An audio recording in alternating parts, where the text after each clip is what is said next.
Metanoia ministries YouTube ചാനലിലേക്ക് ഏവർക്കും സ്വാഗതം. നമ്മൾ കഴിഞ്ഞ ദിവസത്തിൽ റിപ്പൻറ്റൻസിനെ കുറിച്ച് ആണ് പറഞ്ഞത്. ഏറ്റുപറച്ചിൽ, പശ്ചാത്താപം, ഇതിനെക്കുറിച്ചൊക്കെയാണ് സംസാരിച്ചത്. അതിനകത്ത് പ്രധാനമായിട്ട് പറഞ്ഞു ബുദ്ധിപരമായ അല്ല, അല്ലെങ്കിൽ ഇൻ്റലക്ച്വലായിട്ടുള്ള കണ്ടൻറ്റ് മാത്രമല്ല, ഇമോഷണലായിട്ടൊരു പാർട്ടും കൂടെ ഉണ്ട് എന്ന് പറഞ്ഞു. അത് നമ്മൾ ഏറ്റുപറയുമ്പോൾ ജെന്യുവിനായിട്ട് നമ്മുടെ ഹൃദയത്തിൽ നിന്ന് വൈകാരികമായിട്ടുള്ളൊരു ഒരു ഒരു പശ്ചാത്താപത്തോടു കൂടി നമ്മൾ ദൈവസന്നിധിയിൽ അത് ഏറ്റുപറയണം. അല്ലെങ്കിൽ അതിൽ നിന്നൊരു വിടുതൽ കിട്ടാനായിട്ട് പ്രയാസമാണ്. പല കാര്യങ്ങൾ പിശാച് നമുക്ക് ഒരു ലീഗൽ റൈറ്റ് എടുത്താൽ പല കാര്യങ്ങളും നമുക്ക് ഹിൻഡ്രൻസായി, തടസ്സങ്ങളായി വരും എന്ന് പറഞ്ഞു.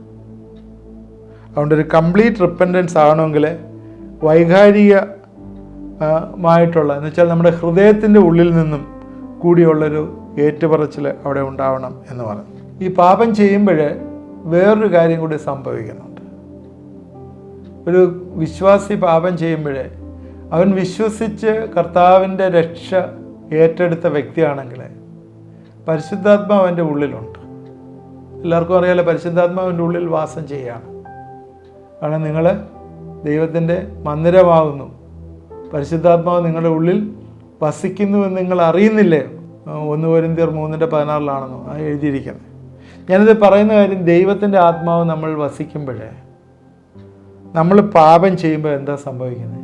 പരിശുദ്ധാത്മാവ് ഉള്ളിലിരുന്ന് ഗ്രീവ് ചെയ്യുകയാണ്, അല്ലേ? ശരിയല്ലേ? അത് മാത്രവുമല്ല, വേറൊരു കാര്യം ചിന്തിക്കേണ്ടത് ഏറ്റവും പ്രധാനമാണ്. യേശുക്രിസ്തു നമ്മുടെ പാസ്റ്റായിട്ട് കഴിഞ്ഞ പാപങ്ങൾക്ക് വേണ്ടി കാൽവറിയിൽ യാഗമായി ചോര ചിന്തി. പാസ്റ്റ് സിൻ കഴിഞ്ഞത്, അത് നിങ്ങൾ ഏറ്റുപറഞ്ഞു. ഇപ്പോൾ യേശു എവിടാണ്? ഇപ്പോൾ യേശു ഉയരത്തിൽ ദൈവത്തിൻ്റെ വലത്ത് ഭാഗത്ത് നിങ്ങൾ ചെയ്യുന്ന പാപങ്ങൾക്ക് പക്ഷപാതം ചെയ്യുന്നു. നിങ്ങൾ ചെയ്യുന്ന പാപത്തിന് യേശുവിനുണ്ടാവുന്ന വേദന നിങ്ങൾ ചിന്തിക്കാറുണ്ടോ? യേശു ജീവിച്ചിരിക്കുകയാണ്, യേശു ഉയരത്തിൽ ജീവിച്ചിരിക്കുകയാണ്. നിങ്ങളിപ്പം ചെയ്യുന്ന പാപത്തിന് യേശുവിനുണ്ടാകുന്ന വേദന നിങ്ങൾ ചിന്തിക്കാറുണ്ടോ? എന്താണത് ചെയ്യുന്നത്? പിശാച് ദൈവത്തിൻ്റെ സന്നിധി നിൽക്കുക കുറ്റം പറയാനായിട്ട്. അതാണ് വെളിപ്പാട് പുസ്തകത്തിൽ നമ്മൾ പഠിച്ച കുറ്റം പറയുന്നവനെ തള്ളിയിട്ടെന്ന് യേശുവിൻ്റെ രക്തത്താൽ. അപ്പോൾ നിങ്ങൾ യേശുവിന് ഉള്ള വേദനയെക്കുറിച്ച് ആരും ചിന്തിക്കത്തില്ല. പാപം ചെയ്യുന്നവർ യേശു ഇത്രയും വേദന അനുഭവിക്കുകയാണ്. കാരണം നിങ്ങളുടെ ആത്മീയമായിട്ടുള്ള കണ്ടൻറ്റ് പരിപോഷിപ്പിക്കാത്തതുകൊണ്ട് മാത്രമാണ് നിങ്ങൾക്ക് അങ്ങനെ ഒരു തിരിച്ചറിവില്ലാത്തത്. നിങ്ങളെപ്പോഴും ജഡത്തിൻ്റെ കാര്യമാണ് ചിന്തിക്കുന്നത്, അതുകൊണ്ടാണ് അങ്ങനെ വരുന്നത്. ഇതെല്ലാം കണ്ടുകൊണ്ടിരിക്കുകയാണ് ദൈവം. യേശു ഇതെല്ലാം കാണുന്നുണ്ട്, ഏഞ്ചൽസ് ഇതെല്ലാം കാണുന്നുണ്ട്. സൂപ്പർ നാച്ചുറലായിട്ട് എല്ലാം ഓപ്പണാണ്. നമ്മളിവിടെ ഇരുന്ന് പറയുന്ന പോലെയല്ല. സൂപ്പർ നാച്ചുറലായിട്ട് ഞാൻ ഇവിടെ നിന്ന് പറയുമ്പോഴും നിങ്ങൾ കേൾക്കുമ്പോഴും ഒക്കെ സൂപ്പർ നാച്ചുറലായിട്ട് എവരിതിങ് ഈസ് ഓപ്പൺ. യേശു ഇത് കാണുന്നുണ്ട്, അല്ലേ? ഏഞ്ചൽസ് കണ്ടുകൊണ്ടിരിക്കുകയാണ്, ഇതെല്ലാം കണ്ടുകൊണ്ടിരിക്കുകയാണ്. നിങ്ങൾ ചെയ്യുന്ന എല്ലാ പാപവും അത് കണ്ടുകൊണ്ടിരിക്കുക. ഇതിനെക്കുറിച്ച് നമ്മൾ ചിന്തിക്കാറുണ്ട്? ദൈവം സ്വർഗത്തിൽ നിന്ന് നോക്കുന്ന മനുഷ്യത്വന്മാരെയൊക്കെ ശോധന ചെയ്യുന്നു. യഹോവയെ അന്വേഷിക്കുന്ന ബുദ്ധിമാനുണ്ടോ എന്ന് കാണുവാൻ ദൈവം സ്വർഗത്തിൽ നിന്ന് മനുഷ്യത്വന്മാരെയൊക്കെ നോക്കുന്നു. അവൻ്റെ കണ്ണുകൾ ദർശിക്കുന്നു, അവൻ്റെ കൺപോളകൾ ശോധന ചെയ്യുന്നു. ദൈവം മനുഷ്യത്വന്മാരെയൊക്കെ ശോധന ചെയ്യുന്നു. ആ ആലയത്തിലിരുന്ന സമയത്ത് 2 കാശിട്ട ആ സ്ത്രീയെ യേശു കണ്ടു. എങ്ങനെ അവൾ ആരും കാണാതിട്ടായിരിക്കും? എല്ലാം കണ്ടുകൊണ്ടിരിക്കുകയാണ് കർത്താവ്, അല്ലേ? അതുകൊണ്ട് നമ്മൾ പാപം ചെയ്യുന്നത് യേശുവിന് വേദനാജനകമാണ്, പരിശുദ്ധാത്മാവിനെ ഗ്രീവ് ചെയ്യുന്നതാണ് എന്ന് നമ്മൾ മറന്നുപോകണം. രഹസ്യത്തിലായാലും പരസ്യത്തിലായാലും ഏത് രീതിയിലായാലും അത് ഏറ്റവും പ്രധാനപ്പെട്ട ഒരു കാര്യമാണ്. ആദ്യം നമ്മൾ പറഞ്ഞു, നമ്മൾ ഏറ്റുപറച്ചിൽ ബുദ്ധിപരമാകുന്നു, ഇമോഷണൽ ആകുന്നില്ല. അതുകൊണ്ട് എന്താണ്, ഒരു കംപ്ലീറ്റ് റിപ്പൻറ്റൻസ് പലപ്പോഴും നടക്കുന്നില്ല. ഇങ്ങനെ ഓട്ടോമാറ്റിക്കായിട്ട് അങ്ങ് പറഞ്ഞു പോവുകയാണ്.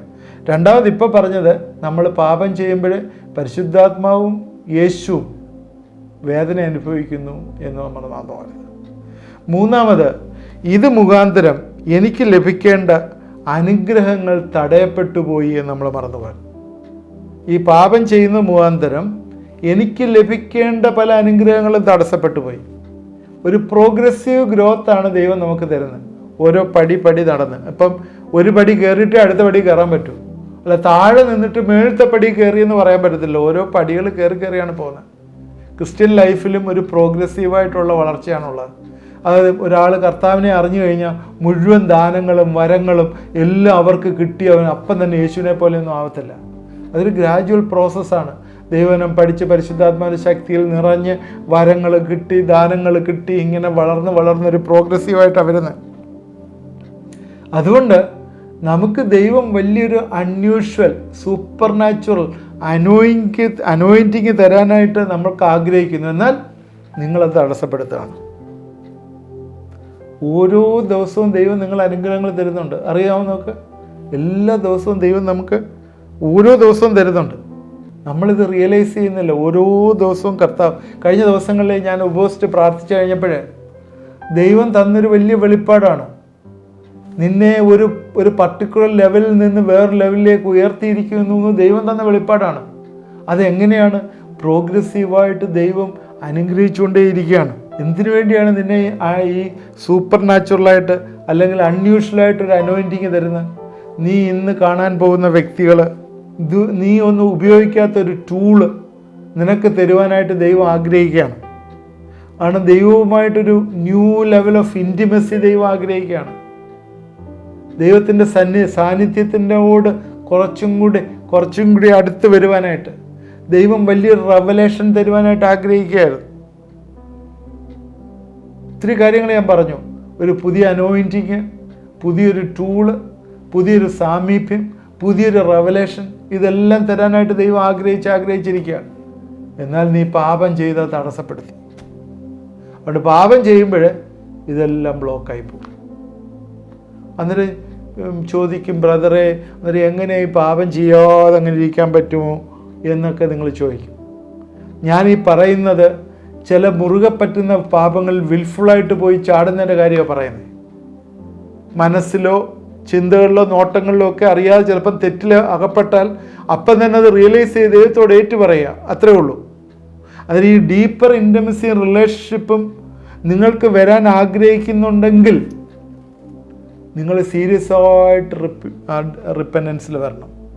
അത് പ്രായോഗിക തലത്തിൽ കൊണ്ടുവരണം.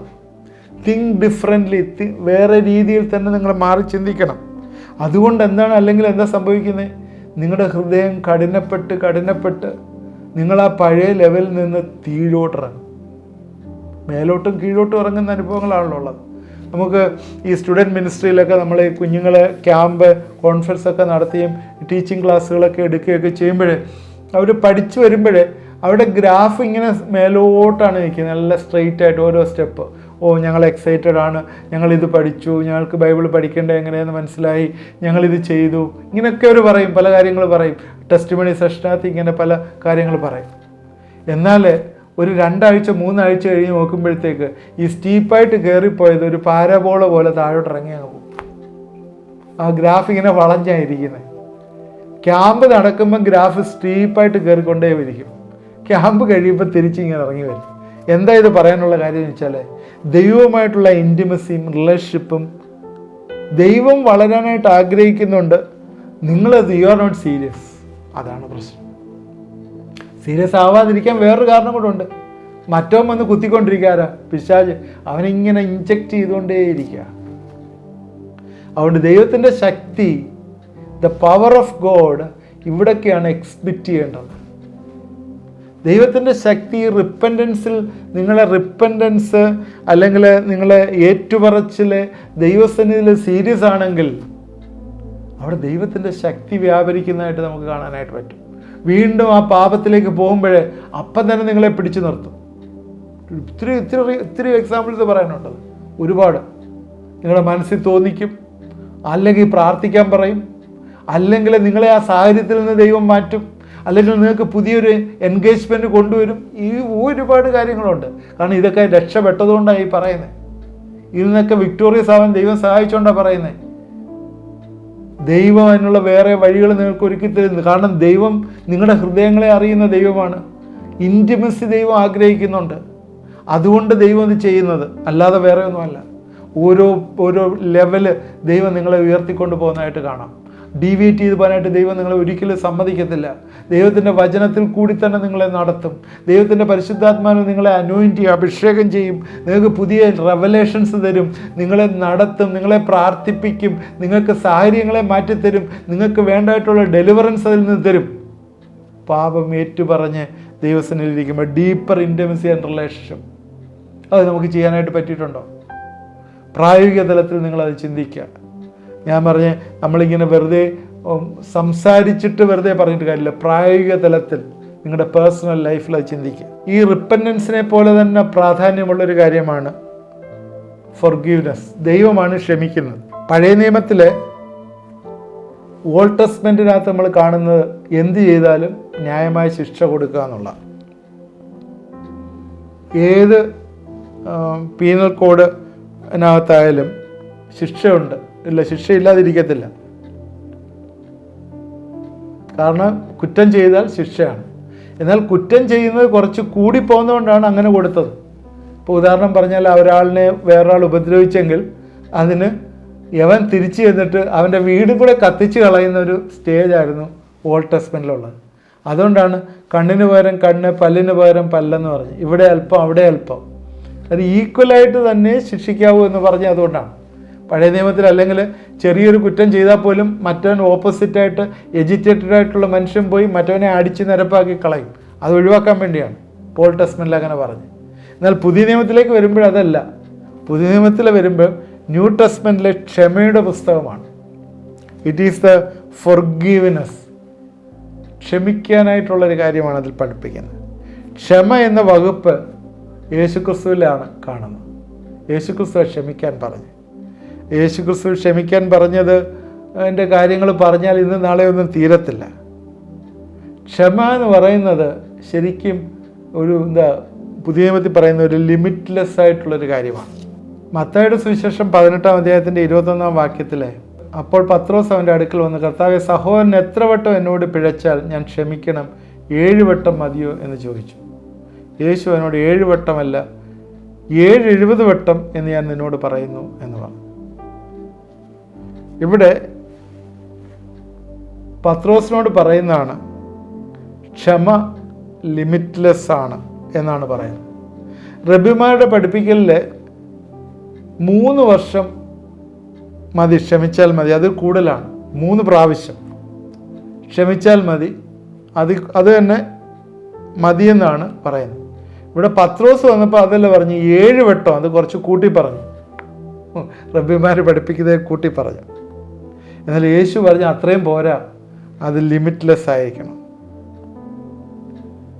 നമ്മുടെ ക്ഷമ, നമ്മൾ ഫൊർഗീവ് ചെയ്യാനായിട്ട്, മറ്റുള്ളവരോട് ഫൊർഗീവ് ചെയ്യാനായിട്ട് നമ്മൾ എത്ര വിളിക്കപ്പെട്ടതാണ് നമ്മൾ മറന്നുപോയത്. ഭാര്യ ഭർത്താവ് ബന്ധങ്ങളിലെ, അമ്മായിയമ്മ മരുമോള് റിലേഷൻഷിപ്പിൽ, പിതാക്കന്മാരും കുഞ്ഞുങ്ങളും തമ്മിലുള്ള റിലേഷൻഷിപ്പിൽ, ഭർത്താവ് ഭാര്യ റിലേഷൻഷിപ്പിൽ ഒക്കെ എത്ര അധികം ക്ഷമിക്കാൻ തയ്യാറായാൽ അവിടെ സൗഖ്യം വന്നു കയറും എന്ന് കാണും. ഇൻറ്റേർണൽ ഹീലിംഗ്, മനസ്സിലുള്ള സൗഖ്യം അവിടെ വന്നു ചേരുന്ന ക്ഷമിക്കുന്നതിലൂടെയാണ്. റിറ്റാലിയേറ്റ് ചെയ്യാതെ ക്ഷമിക്കാൻ കഴിവ് നമുക്ക് വന്നാൽ അത് ഏറ്റവും പ്രധാനപ്പെട്ടൊരു കാര്യമാണ്. ക്ഷമ എന്ന് പറയുന്നത് ഏറ്റവും പ്രധാനപ്പെട്ടൊരു കാര്യമാണ്. അത് നമുക്ക് ആന്തരികമായിട്ട് നമുക്ക് സൗഖ്യം തരുന്നതാണ്. ഞാനിത് പറയുന്നതെല്ലാം ടൂൾസാണ്. എന്തിൻ്റെ ടൂൾസാണ്? നമ്മുടെ ഡെലിവറൻസിന് വേണ്ടിയുള്ള ടൂൾസാണ് ഈ പറയുന്നതല്ല. ഈ ഫൊർഗീവ്നെസ്സും ഈ പശ്ചാത്താപ ഏറ്റുപറച്ചിലും ഫൊർഗീവ്നെസ്സും ഇതൊരു കോയിൻ്റെ അപ്പുറവും ഇപ്പുറവും ഉള്ള സൈഡാണ്. ഇത് രണ്ടും കൂടെ ചേരുമ്പോഴാണ് ആ സാൽവേഷൻ്റെ കംപ്ലീറ്റ്നെസ്, അതിൻ്റെ ശക്തി അങ്ങോട്ട് നിങ്ങളിലേക്ക് ഡെലിവർ ചെയ്ത് വരുന്നത്. പവർ ഓഫ് സാൽവേഷൻ എന്ന് പറയല്ലേ, ആ രക്ഷയുടെ ശക്തി നിങ്ങളത് എക്സ്പീരിയൻസ് ചെയ്യണമെങ്കിൽ ഇത് രണ്ടും കൂടി, ഈ കോയിൻ രണ്ടും കൂടി എടുത്ത് അപ്പുറം ഇപ്പുറമായിട്ട് വന്ന് ജീവിതത്തിലോട്ടൊന്ന് വരണം. പാപം ഏറ്റു പറയുന്നത് എങ്ങനെയാണെന്ന് നിങ്ങൾക്ക് മനസ്സിലായല്ലോ. ഏത് രീതിയിലാണ് അത് റെസ്പോണ്ട് ചെയ്യേണ്ടതെന്ന്. യേശു ക്രിസ്തുവിനെ കരയിക്കരുത്. അതുപോലെ ഫൊർഗീവ്നെസ്സിനെ യേശു പറഞ്ഞിരിക്കുന്നതാണ്, ലിമിറ്റ്ലെസ് ആയിട്ട് ഫൊർഗീവ് ചെയ്യണമെന്ന്. ഞാൻ എൻ്റെ ടൈം ഇവിടെ തീർന്നതുകൊണ്ട് ഞാനിവിടെ നിർത്തുകയാണ്.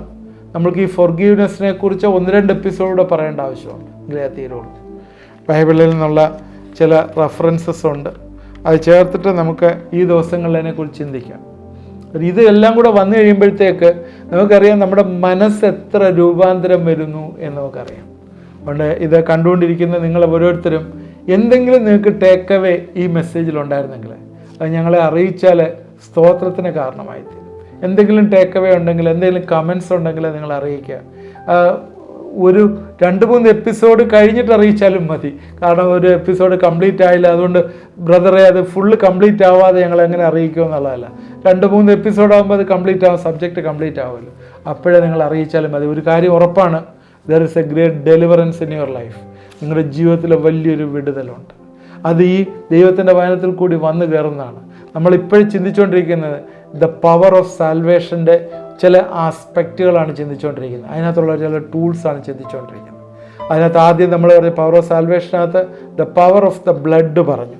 ഇപ്പോഴേ നമ്മൾ പറഞ്ഞുകൊണ്ടിരിക്കുന്നത് റിപ്പൻറ്റൻസ് ആൻഡ് ഫൊർഗീവ്നെസ് ആണ്. തീർച്ചയായും ഇതൊക്കെ ദൈവം നമ്മളെ അനുഗ്രഹിക്കും, സഹായിക്കും. ഇതൊക്കെ നിങ്ങൾ ഹാപ്പഞ്ചുവലായിട്ടല്ല കേൾക്കാനായിട്ട് ആഗ്രഹിക്കുന്നത്. ദൈവം സ്പെസിഫിക്കായിട്ട് മനഃപൂർവ്വം ഇത് നിങ്ങളെ കേൾപ്പിക്കുകയാണ്. നിങ്ങളിത് വെറുതെ ഈ ചാനൽ കാണുകയോ അല്ലെങ്കിൽ ഇതെടുത്ത് യൂട്യൂബ് എടുത്ത് നിങ്ങൾ വെറുതെ വെക്കുകയല്ല. ദൈവം പർപ്പസ്ഫുള്ളായിട്ട് നിങ്ങളെ ഒന്ന് ഡീൽ ചെയ്യുകയാണ്.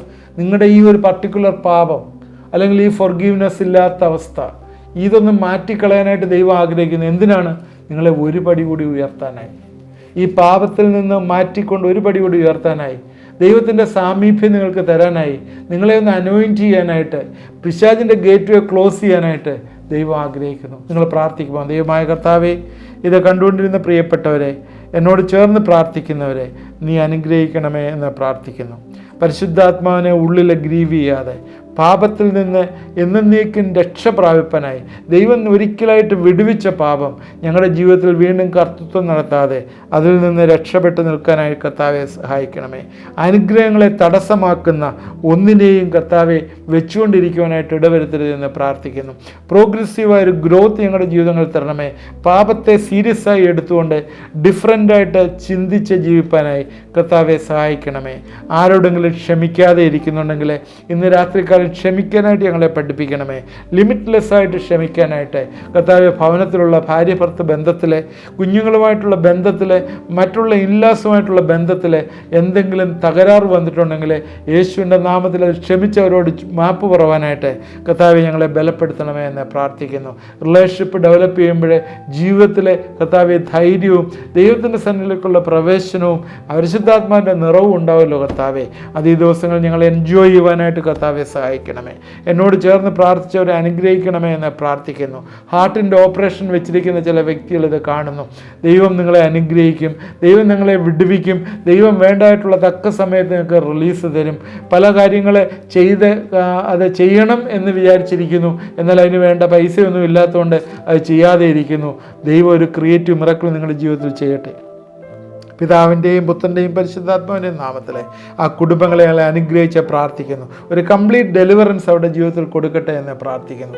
ഈ ദിവസങ്ങൾ ദൈവത്തിൻ്റെ വലിയ മഹത്വം കാണുവാനായിട്ട് കുടുംബങ്ങളെ ഇടവരുത്തുകയും സഹായിക്കുകയും ചെയ്യണമേ. ഞങ്ങളവരെ ഏൽപ്പിക്കുന്നു. പ്രാർത്ഥന കേട്ടോർത്ത് സ്തോത്രം. യേശു ക്രിസ്തുവിൻ്റെ നാമത്തിൽ പ്രാർത്ഥിക്കുന്നു. കേൾക്കണമേ. ആമേൻ. ദൈവം നമ്മളെ അനുഗ്രഹിക്കട്ടെ. തുടർമാനമായി ഇത് വാച്ച് ചെയ്യണം. ഇതിൻ്റെ ലിങ്ക് നിങ്ങളെ വാട്സാപ്പിലോ ഒക്കെ അതിൻ്റെ ഇട്ടാൽ മറ്റുള്ളവരതൊക്കെ കാണുകയും ഇത് അറ്റൻഡ് ചെയ്യുകയും ചെയ്യും. എല്ലാവർക്കും ഇത് പ്രയോജനമായി തീരട്ടെ. നിങ്ങൾ ചെയ്യുന്നൊരു വലിയ ശുശ്രൂഷയായി തീരട്ടെ. കമൻറ്റുകൾ കമൻറ്റ് ബോക്സിലിടുക, പ്രയർ റിക്വസ്റ്റ് അയച്ചു തരിക. ദൈവം നമ്മളെ എല്ലാവരെയും അനുഗ്രഹിക്കും.